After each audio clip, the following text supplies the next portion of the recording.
Hello, my name's Nathan Ward from the Big Story Trust, and this week I caught up with Matt Pritchard, who's a scientist, magician and Christian, working both within schools and churches here in the UK. Well, thank you for joining us today, Matt. For people that don't know you, tell us a little bit about yourself and what you do. So my main work is in schools, so I call myself the science magician because I've got sort of two parallel streams to my life. So the first stream is science. So I first met you, Nathan, up in Durham when you were studying and I was studying physics. Yep. I wanted to do a PhD in atomic cooling with lasers. Wow. And so science is a big part of what I do. But also since a kid, I've been interested in magic, and when I started at university, started doing a few balls, a few weddings, and then went on to fringe theatre. So there's those two sort of parallel streams to what I do, and they came together in really 2010 when I'd been working at a science museum, a think tank in Birmingham, and I wanted to combine the magic with the science because I thought magic's a great engagement tool, as we know, for drawing people in, particularly teenagers who are really hard to engage. And so it's a great way of hooking them in, but also a magic trick is a very self-contained mystery. And the skills to try and solve that mystery, those critical thinking skills, those creativity skills, are very similar to what skills you need when trying to do science research or trying to understand the world.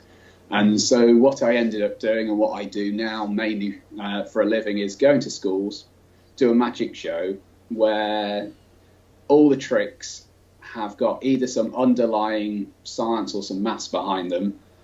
And I challenge the students to tell me how they think it's done. And along the way, we talk about how science works and innovation and critical thinking skills and creativity. I share my love of science. Yeah.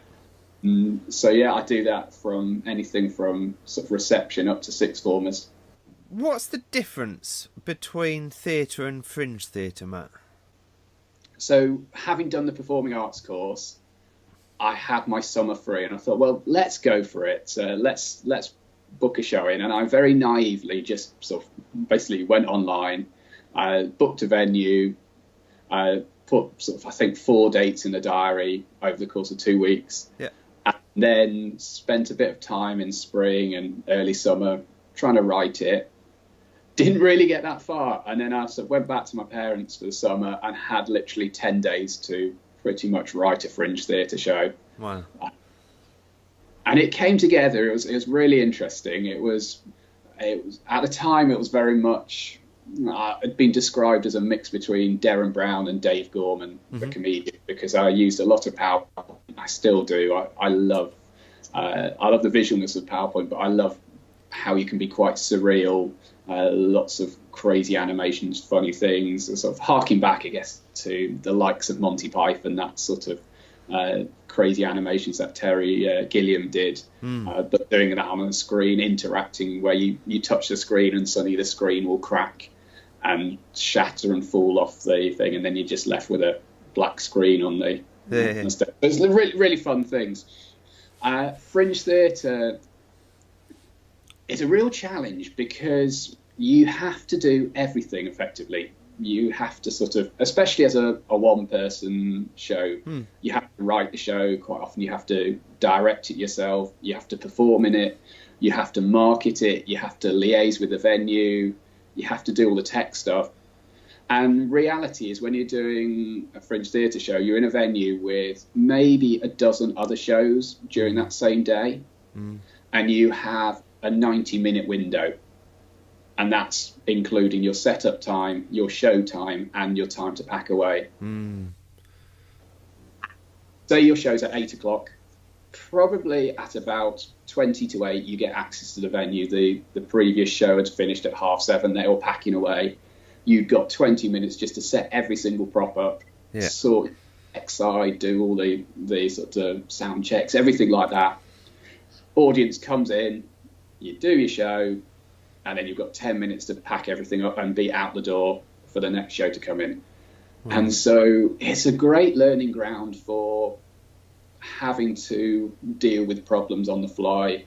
And you just find yourself, things don't work, things aren't in the right place. And it's good practice for working in schools, to be honest, because schools are equally like that. You get ready and then suddenly, oh no, we've got an assembly on this. Yeah. Or we've got the school photographer in, or we've got a fire alarm. And once you deal with things like that, you get used to that, and you get used to going with the flow. Yeah. And what have you learnt from that experience? So a load of things, just the marketing side, the setting up, being self-sufficient. I think one of the key things I came away with was just Jeff McBride talks about having a commando act. In the idea that you have everything in one case. You walk in, you put it down on a chair or a table, and you do the whole show from out of that bag. And then at the end, everything goes back in the bag, you walk off stage. And so that was a great skill, to just having beforehand think through how I set my props up, how I stage it, just to make it so simple that I can walk up, do it, and go off again. Yeah. And when you're doing your shows, Matt, do you pack small and play big, or do you have a balance, and how have you come to that decision? I would say definitely pack small, play big. Certainly using a screen and multimedia means you can fill a stage, which is a great way, because then all you're packing is your laptop and a few cables, and you can fill a big part of the space. A lot of the magic I do is more, when I'm not doing school stuff, is more mental magic. And when you're doing mental magic, quite often the props are flat envelopes, bits of paper, cards. So you're not having all the bulky wooden props that perhaps another type of performer would have. Yeah, and we've been talking a lot about school shows and doing science. You've spent also a lot of time in and around churches, and you've done some magic within churches as well, Matt. Tell us a little bit about that. Yeah, well, it'd perhaps be interesting just to talk about what I was doing yesterday. So yesterday I was in Manchester Cathedral. I was working with an organisation called God and the Big Bang, which came out of the Manchester Diocese. And it was this idea that science and magic can be compatible. Science and faith can be compatible. Yeah. So much we hear that science and faith, there's a real conflict going on. But reality is most scientists who have faith don't have an issue with it at all. No. In fact, in some ways, this whole conflict, science and faith, has just arisen from the 1960s. And it's just, I would say, got out of hand now. And so we do events around the country, both in schools and other organisations like the Cathedral would have us in.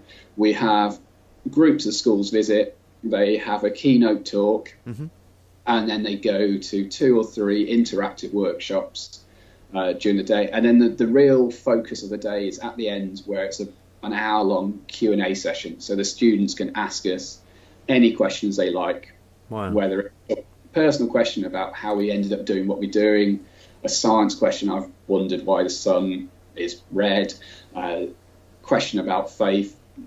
Inevitably, we end up sort of talking about things like suffering, the really sort of what would happen when you die.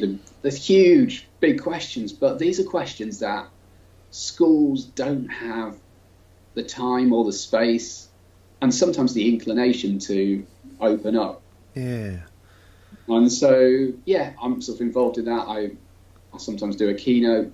Quite often I'm running an interactive session where really the session for me is all about how you can trust what you believe.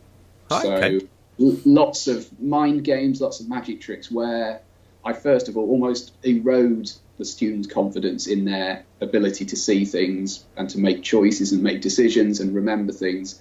And then once you've realised that actually sometimes our senses can be deceived, then sort of build up more of a foundation of where our trust can come from. Particularly at first, looking at science, looking at how the scientific method makes observations and hypotheses, and that's backed up with sort of further sort of experiments, and turns into theories, but also link it in with faith. So for me, the mistake I made as a teenager was I thought faith was an on-off switch. Yeah.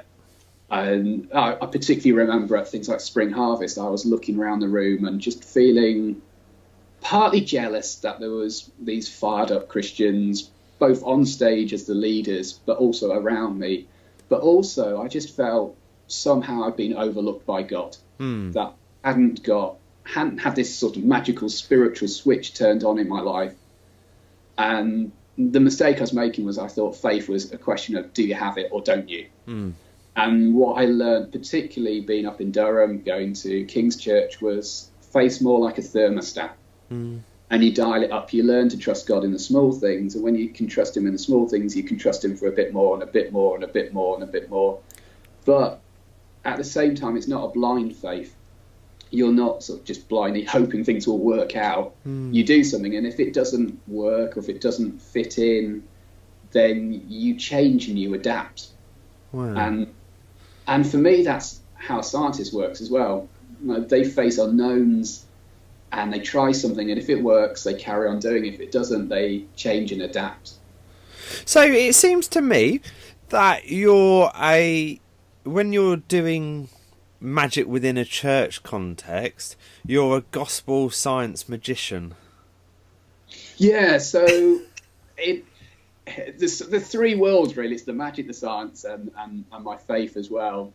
And particularly, and what I've been doing a lot in the last few years when I've been working in churches is bringing that science element in, because I don't want to focus on the negative side of the science faith thing, talking about the conflicts, because you can just get into almost dead-end debates about 6 days, and is it time periods, is it days, what about dinosaurs? And A, that's not my expertise, and B, I just find it unhelpful and tedious as well to have that discussion again and again.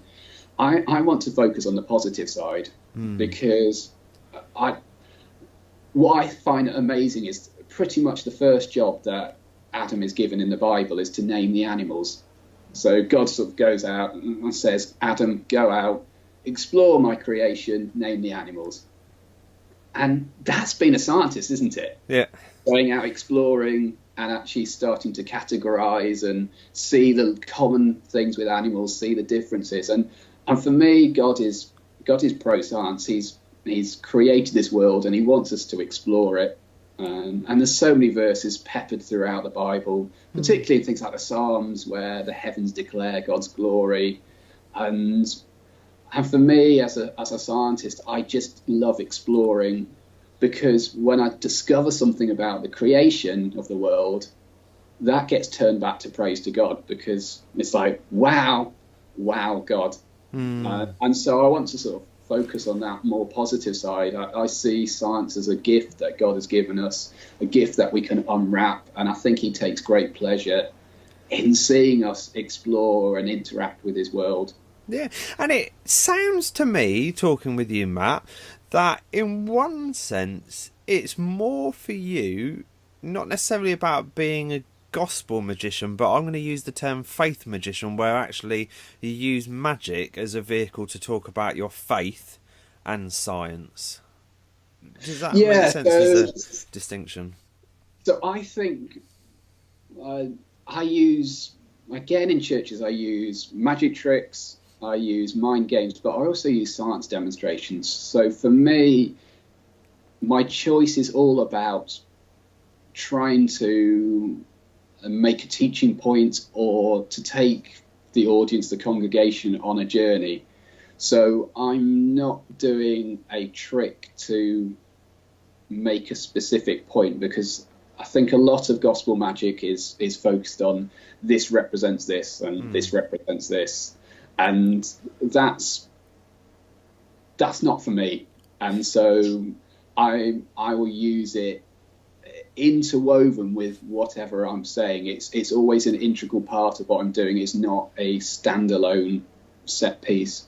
But it sounds to me as though, for example, I'm working on a routine at the moment to talk about the parable of the seeds. the farm that sows the seeds and it falls on different ground, and illustrating that point and what it might mean. Sounds to me, though, you wouldn't necessarily be looking at doing something like that. You'd be taking more, most probably a thematic approach, or talking about wider issues opposed to exploring particular parts of the Bible or narratives. Is that right? Yeah, I think so. I think if I was to approach something like that, I might not necessarily approach it in the terms of, say, one way to do it is to get a bag of seeds and then you put it in a suspicious looking bag or sort of tin and then lift the lid off and suddenly there's a flower in there. Yeah. I would be taking the individual elements about sort of looking at how the weeds grow up to sort of choke or how the sunlight scorches the earth, or how sort of being in the dark, or how the birds snatch it away. I'd probably end up with 3 or 4 demonstrations taking those sort of 3 or 4 concepts in parable, and some of those illustrations will be magic tricks, some of those illustrations will be sort of just either just a straightforward visual demonstration or a science demonstration. Yeah. And using science demonstrations, tell us a little bit around how you interweave that in. You know, in one way, I don't make a distinction. A big part of what I do is it's all about, I'm a big fan of wonder and I'm a big fan of mystery, and whether it's a magic trick or a science demonstration, usually it's got that wow factor or something that's going to draw them in or engage them or get them thinking. And I just see magic as one of the tools I can pick up. And you've got a PhD in physics. Largely forgotten, yeah. Yeah. Not all of us have got PhDs in science and things like that. How much of that is helpful for you, and how much is it that other people can do science demonstrations without needing a PhD? I think certainly for me, I'm working with schools and other organisations. There's a certain prestige that comes from having a doctorate, and it has probably opened up doors, or at least stopped doors of being slammed in my face, because I can say, look, I've got the credentials to say I have done science at a serious level, and if you're interested you can go download my thesis or read my papers, which perish the thought anyone who tries to get through. I can't understand it. There's words in there I don't even understand anymore. So it does open doors, but there isn't any limit on anyone doing it. There's lots of stuff out there that people can sort of pick up and sort of do. There's loads of sort of, if you go to a library or just go to a bookshop, you can pick up books on sort of simple science demonstrations, experiments, and do that. I think it depends what you're trying to do with it. If you were to go into a school and be doing that to teach science, and you haven't got a strong science background, and I'm not meaning sort of academically professional qualifications, but if you don't totally understand science, I would have concerns about that, because you're being sort of inauthentic in what you're doing. And sometimes you can be unhelpful because you say something that is just incorrect, and you're supplanting or reinforcing bad ideas or stereotypes. But if you're just going, here's something really interesting, let's give it a go, well, I have no concerns about that, and that's just open for anyone. And do you think that's true for gospel magicians as well, that sometimes in one sense they haven't got a foundational knowledge in one sense in what they're teaching?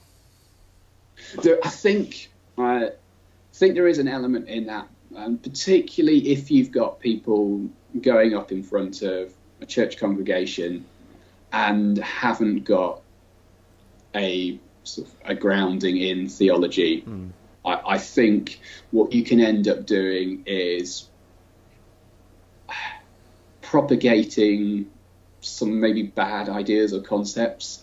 But I think it's the same with any field. If you want to take it seriously, you study it, and everything's now open access. If you really want to learn something, you can find it online. You can go to a bookshop, and if you're serious about it, you should be sort of reading up and research. I always think if you're speaking, sort of presenting, you only show the tip of the iceberg of what you know and your experience, and it's all that stuff under the surface that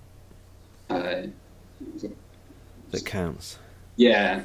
Yeah, no. Well, Matt, thank you ever so much for taking the time out to catch up with me today. It's been a real pleasure, and let's keep in touch. Yeah. Thanks, Nathan.